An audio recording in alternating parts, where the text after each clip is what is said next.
So like I said earlier on, I said the abstract is just one part that students just try to run away from.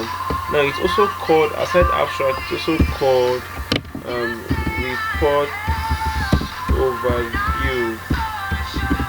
Okay, report overview. So called report overview. Now it's just a brief. The word there, brief. Okay, is what's most important. It's just a brief summary of the whole of the report, ranging from chapter 1 down to the last chapter. It's you trying to tell people, okay, this is what you're about to write. You're about to write about CWES and the platform of which it allows students to go for industrial training, and what you've seen while going on that industrial training, the problems you've seen, and the methodologies used in those kind of organizations. So just a brief summary, a brief overview. Other people who write, contemporary writers, call it prologue. Okay, it's just not the main work, but a kind of summary that tends to summarize the main work. So when people go through your abstract, they know what to expect. From your abstract, I should be able to know where you work.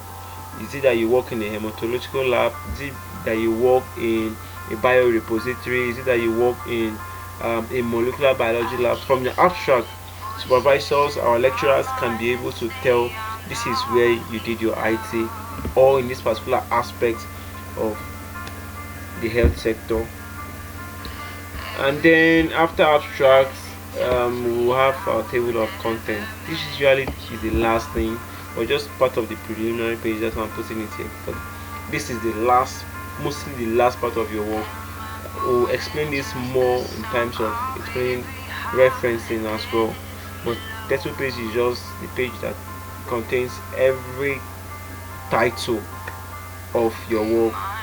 Okay, every title. You can also include the subtitle of some chapters, but majorly the titles of your work is contained in your table of content.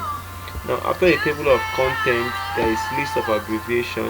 Although it's not here, it's just where you put those abbreviations that you'll be using in your technical report. Why is this very important? It makes your work look very unique. It makes your work look very reasonable. Alright. So after you've done with your technical report, look for those words that you've abbreviated, summarize them, put them in a single table, and it makes things very easy. For example, we have the full blood count. You may not be writing full blood count in your chapters. You may be writing FBC. It's best you list it as some things the lecturers or your supervisor should note.